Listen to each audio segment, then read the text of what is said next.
አብዛኛውን የሀያዎቹን የህይወት ዘመኔን ያሳለፍኩት ህይወቴን እያቃናው በሚል ስሜት ነበር። 50 ሀገራትን ጎብኝቻለሁ። በርካታ ቢዝነሶችን ጀምሬያለሁ።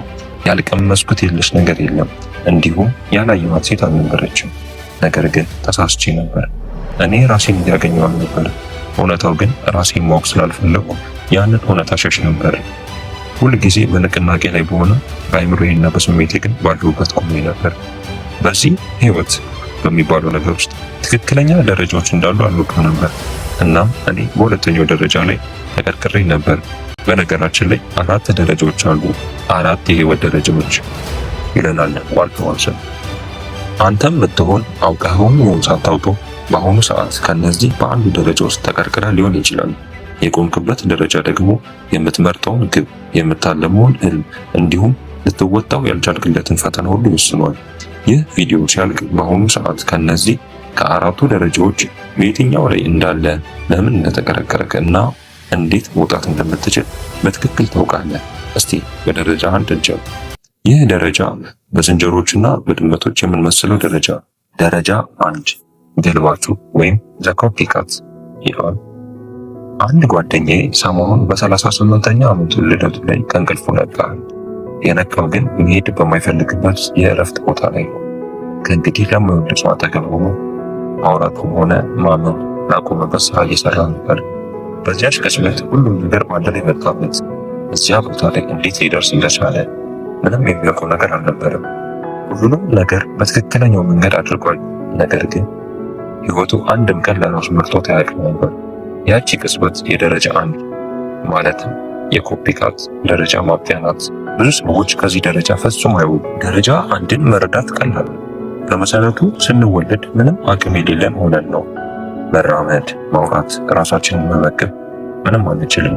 እንደ ህፃን ልጅ ሌሎችን በማየትና በመኮረጅ እንድንማር ሆነን ተፈጥረናል። መጀመሪያ እንደ መራመድና ማውራት ያሉ አካላዊ ክህሎቶችን እንማራለን። ከዚያም በዙሪያችን ያሉትን ኩዮቻችንን በማየትና በመኮረጅ ማህበራዊ ተምራለን። የዚህ ደረጃ ዋና ግብ ራሳችንን የምንችል አዋቂዎች እንድንሆን፣ በማህበረሰብ ውስጥ እንዴት መንቀሳቀስ እንዳለብን ራሳችንን ማስተማር። ሀሳቡ በዙሪያችን ያሉት አዋቂዎች እኛ ራሳችንን ውሳኔ እንድንወስንና እርምጃ እንድንወስድ በመደገፍ እዚህ ደረጃ ላይ እንድንደርስ ይረዱናል የሚል ነው። ነገር ግን አንዳንድ አዋቂዎችና የማህበረሰቡ አባላት አስቸጋሪ ናቸው። ለነጻነታችን ይቀርባል፣ ውሳኔያችንን አይደግፉም። ስለዚህም ያንን ወሳኝ የሆነ ራስ ገዝነት በፍጹም አናዳብር። በደረጃ 1 ላይ እንቀረቀራለን። በዙሪያችን ያሉት ያለማቋረጥ እንኮርጃለን። የእነሱን ግቦችና ህልሞች እንኖራለን። በማንም ላለመፍረድ ስንል ሁልጊዜ ሰዎችን ለማስደሰት እንኖር። በተለመደው ጤናማ በሆነ ሰው ውስጥ ደረጃ 1 እስከ ጉርምስና መጨረሻ ወይም እስከ ወጣትነት መጀመሪያ ድረስ ይቆያል። ነገር ግን ለአንዳንዶቻችን እንደኔ ጓደኛ እስከ ጉርምስና ድረስ ይዘልቃል። ጥቂቶች አንድ ቀን በ45 ዓመታቸው ይነቁና ፈጽሞ ለራሳቸው እንዳልኖሩ ይረዱታል። ዓመታት የት እንደገቡ ይገርማቸዋል። ከደረጃ 1 ለማለፍ ብቸኛው መንገድ በሌሎች ሰዎች ጥላ ስር መኖር እንደማትችል፣ ለራስ መቆም እንዳለብህ እና የራስ ማንነት ማሳደግ እንዳለብህ የምትረዳበት ደረጃ ላይ መድረስ ነው። ምክንያቱም ሁልጊዜ በዙሪያችን ያሉትን መኮረጅ እና የእነሱን ይሉኝታ ለማግኘት መጓጓት አድካሚና ራስን መጉዳት ነው። ሁልጊዜ አስተያየታችንን እና ተግባራችንን በሌሎች ላይ የምንመሰርት ከሆነ ማንነታችንን በፍጹም ማወቅ አንችልም። አንድ ሰው በገዛ ራሱ ህግጋት ለመኖር ድፍረት ሲያገኝ ወደ ደረጃ 2 መሸጋገር ይችላል። ደረጃ 2 አሳሹ ወይም ኤክስፕሎረር። በደረጃ 1 በዙሪያችን ካሉ ሰዎችና ባህሎች ጋር በመመሳሰል እንማራለን። ደረጃ 2 ደግሞ ከነዚያ ሰዎችና ባህሎች ምን እንደሚለየን የምንማርበት ነው። ደረጃ 2 ለራሳችን ውሳኔዎችን መወሰን እንድንጀምር፣ ራሳችንን እንድንፈትን፣ ማንነታችንን እንድንረዳ እና ወሰኖቻችን የት ላይ እንደሆኑ እንድናይ ይጠይቀናል። ይህ ቀጥታ የጥንታዊ ወጣቶች የፈንጠዝያ ጊዜ ነው። በአስገራሚ ሙከራዎችና አጠራጣሪ የህይወት ምርጫዎች የተሞላ አዳዲስ ቦታዎች ለመኖር እንሞክራለን። ከአዳዲስ ሰዎች ጋር እንቀመጣለን። አዳዲስ ነገሮችን እንቀምሳለን። እኔ የደረጃ 2 ዘመን ዓለምን ሁሉ ለመዞርና ለመኖር ወጫለሁ። የወንድሜ ደረጃ 2 ደግሞ በዋሽንግተን ዲሲ የፖለቲካ ስርዓት ውስጥ ዘልቆ መግባት ነበር። የሁሉም ሰው ደረጃ 2 ትንሽ የተለየ ይሆናል፣ ምክንያቱም የሁሉም ሰው ሴቶች የተለያዩ ናቸው። ደረጃ 2 ራስን የማግኘት ሂደት ነው። ነገሮችን እንሞክራለን። አንዳንዶች ጥሩ ይሄዳሉ፣ አንዳንዱ አስከፊ። ግቡ በጥሩ ሁኔታ የሄዱትን ለተወሰነ ጊዜ ይዞ መቀጠልና ከዚያም ወደፊት መራመድ ነው። ይህ የሆነበት ምክንያት ደረጃ 2 እኛ ማን እንደሆነ ለማወቅ ያለመመሙ ነው። ይህ ማለት የእኛን እሴቶች ማወቅ ማለት ነው። በህይወታችን ውስጥ በጣም አስፈላጊው ነገር ምን እንደሆነና በየትኛው ተግባራትና ሰዎች መታወቅ እንደምንፈልግ መለየት ማለት ነው። ስነ ልቦናውያን እንደሚሉት ከሆነ ከራስን እሴቶች ጋር ተስማምቶ መኖር የላቀ የትርጉም ስሜትና ስነ ልቦናዊ ጤንነትን ያመጣል። በህይወታችን ውስጥ የሚያጋጥሙንን ፈተናዎች በንቃት እንድንጋፈጥ ያደርገናል። ደረጃ 2 አስደሳች ነው፣ ምክንያቱም ማንኛውንም ነገር ማድረግ እንደምትችል ይሰማል። ነገር ግን ውሎ አድሮ አንድ ደስ የማይል ነገር መከሰት ይጀምራል። የራሳችንን ወሰንና ውስንነት ማየት እንጀምራለን። ኦፕራ ወይም ዲፓክ ቾፕራ የሚለውን ምንም ይሁን የራስን ውስንነት ማግኘት በጣም ጥሩና ጤናማ ነገር ነው። እውነታው ግን የፈለግከውን ያህል ብትጥር በአንዳንድ ነገሮች ላይ ደካማ ትሆናለህ። ለዚህም ህይወትህን በቅደም ተከተል ለማስቀመጥ ያንን ማወቅ ያለብህ። ለምሳሌ እኔ በስፖርቱ በኩል የተሰጥኦ ዝንባሌ የለኝም። ይህንን ማወቅ ከብዶኝ ነበር፣ ነገር ግን አውቄዋለሁ። አሁን ደግሞ ተላምጄዋለሁ። ሁላችንም በምን ላይ ደካማ እንደሆነን መማር አለብን። ይህንን በህይወታችን ቀድመን ማወቅን ቁጥር ደግሞ የተሻለ ይሆናል። ስለዚህ በአንዳንድ ነገሮች ላይ ደካማ እንሆናለን፣ ግን ደግሞ ሌሎች ለተወሰነ ጊዜ በጣም ጥሩ የነበሩ ነገር ግን ከጥቂት ዓመታት በኋላ ጥቅማቸው የሚቀንስ ነገሮች አሉ። ለምሳሌ ዓለምን መዞር። የመጀመሪያዎቹ ጥቂት ሀገራት በጣም አስደሳች ናቸው። ከ40 ወይም ከ50 በኋላ ግን ሁሉም አንድ አይነት ድብልቅልቅ ያለ የሚባሉ ደስታንና አዲስነትን ብቻ ተከትለው የሚመጡ ማናቸውም ነገሮች ባደረካቸው ቁጥር ሳቢነታቸውና እሴታቸው እየቀነሰ ይሄዳል። ወሰንን አስፈላጊ የሆነበት ምክንያት በዚህ ምድር ላይ ያለ ጊዜ አጭር መሆኑንና በእውነት ለሚጠቁ ሰዎችና ነገሮች ብቻ መዋል እንዳሉብህ ውሎ አድሮ መረዳት ስላለብህ። ጤናማ በሆኑ ግለሰቦች ውስጥ ደረጃ 2 ከጉልምስና አጋማሽ ጀምሮ እስከ 20ዎቹ መገባደጃ ወይም እስከ 30ዎቹ አጋማሽ ድረስ ይቆያል። ነገር ግን እነዚህን ውስንነቶች ራሳቸውን ሊሰማቸው የማይፈቅዱ አንዳንድ ሰዎች አሉ። እነዚህ በደረጃ 2 ላይ የሚቀሩ ሰዎችን የፒተር ፓን ሲንድሮም እላቸዋለሁ። እነሱ ዘላለማዊ ወጣት ናቸው። ሁልጊዜ ራሳቸውን ያጠናሉ፣ ግን ዘላቂ ነገር ያገኙ።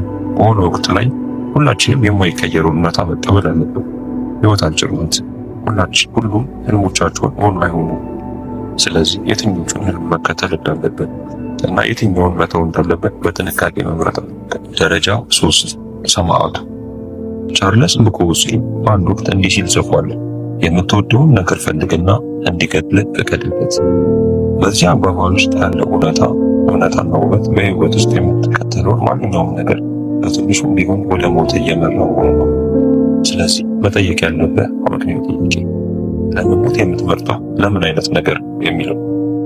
ከደረጃ 2 የምትወጣበት መንገድ በጣም የምትንከባከባቸውና የምትወዳቸውን ሰዎች ነገሮችን በማግኘት ነው።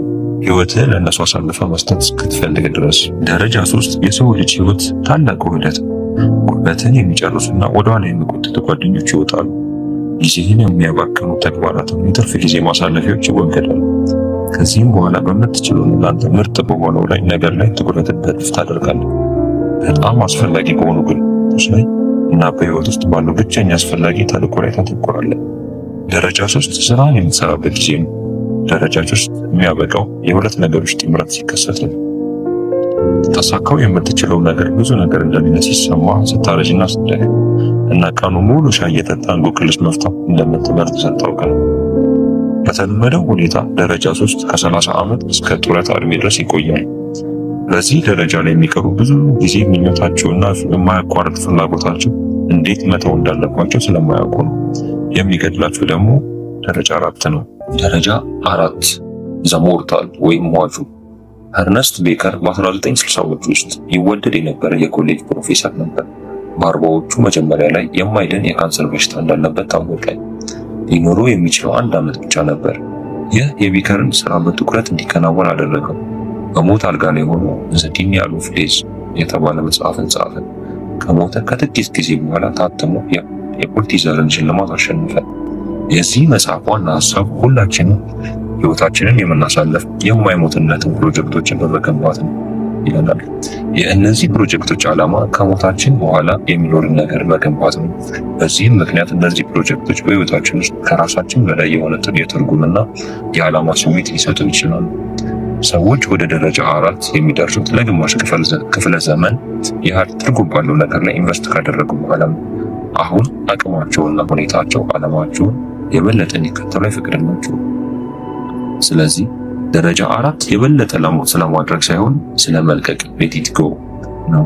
ለብዙ ዓመታት አንድ ነገር ገንብተሃል፣ ቤተሰብ፣ ስራ፣ ተልእኮ። ምናልባት ተሳክቶልሃል፣ ምናልባት አልተሳካልህም። ነገር ግን ውሎ አድሮ ሰውነት ይደክማል፣ ጉልበት ይቀንሳል እና ይህ ሁሉ በእውነት ዋጋ ነበረውን ብለህ ትጠይቃለህ። ያ ደረጃ 4 ነው። ህይወትን ከመገንባት ህይወትን አልፎ አልፎ ለመኖር ወደ መዘጋጀት የሚደረግ ሽግግር እና የሞት ፍርሃት በጎን በኩል የሚገባው እዚህ ላይ ነው። እንደ ሞት ፍርሃት ሳይሆን የመጥፋት፣ የመረሳት ወይም ዋጋ ቢስ የመሆን ፍርሃት። አንዳንዶች በስራቸው ላይ ሙጥኝ በማለት ምላሽ ይሰጣሉ፣ ሌሎች ደግሞ በጣም ቀድመው ተስፋ ይቆርጣሉ። ነገር ግን ጥቂቶች ትክክለኛውን መንገድ ያገኙታል። ደረጃ 4 ከእንግዲህ ጀግና መሆን እንዳልሆነ ይረዱታል። አሁን አማካሪ፣ ሽማግሌ እና አስተማሪ መሆን ነው። አሁንም ምን ማሳካት እችላለሁ ከማለት ይልቅ ምን ላግዝ እችላለሁ፣ ምን ማስተላለፍ እችላለሁ ይላሉ። እናም የሚገርሙ ይህ መጨረሻ የሚመስለው ደረጃ የአንተን ተጽዕኖ ቋሚ ሊሆን የሚችልበት ደረጃ ነው። ብዙ ስለሰራ ሳይሆን በትክክለኛው ጊዜ እጅህን ሰብስበህ ሁሉንም ነገሮች ለሌሎች ስላበረከትህ ነው። እድገት ብዙውን ጊዜ ከጅልነት ወደ ብስለት የሚደረግ አስደሳች ጉዞ ተደርጎ ይገለጻል። ነገር ግን እውነቱ በህይወት ደረጃ መካከል የሚደረጉ ሽግግሮች ብዙውን ጊዜ የሚቀሰቀሱት በከፍተኛ ህመም፣ በኪሳራ ወይም በአስከፊ ክስተት ነው። እስቲ አስቡት፣ ያሉት እሴቶችን ካልከዱ በስተቀር ለምን ሁሉንም እሴቶች ለመለወጥ ትቸገራለህ? አንዳንድ ጊዜ አንዳንድ ደረጃ ውስጥ ለዓመታት እንቆያለን። ይህ ደግሞ ብስለታችንን ያደናቅፍብናል። በእያንዳንዱ ደረጃ ላይ ያለው መፍትሄ ወደ ኋላ መለስ ብለን እንወስድ። ከደረጃ 1 ለማለፍ ሁል ጊዜ ለሁሉም ሰው በቂ እንደማትችል መቀበል አለብህ። ከደረጃ 2 ለማለፍ የሙሉ ለማሳካት እንደማትችል መቀበል አለብህ። ስለዚህ በጣም አስፈላጊ በሆነው ነገር ላይ ብቻ አተኩር። ከደረጃ 3 ለማለፍ ጊዜና ጉልበት ውስን መሆናቸውን መረዳት አለብህ። ስለዚህ የጀመርከውን ስራ ለሌሎች እንዲረከቡ ማድረግ አለብህ። ከደረጃ 4 ለማለፍ ደግሞ ለውጥ የማይቀር መሆኑንና የአንድን ሰው ተጽዕኖ የፈለገውን ያህል ቢሆን ውሎ አድሮ እንደማይጠፋ መረዳት ነው። ከደረጃ 4 ለማለፍ ደግሞ ለውጥ የማይቀር መሆኑንና የአንድ ሰው ተጽዕኖ የፈለገውን ያህል ብትሞክር ሞት እንደማይቀር ማወቅ አለብህ። በመጨረሻም እነዚህን ሁሉ እሴቶች የመገምገምና አዳዲስ እሴቶችን በቅደም ተከተል የማስቀመጥ ጉዳዮች ናቸው። ስለተከታተላችሁኝ አመሰግናለሁ። ቻው።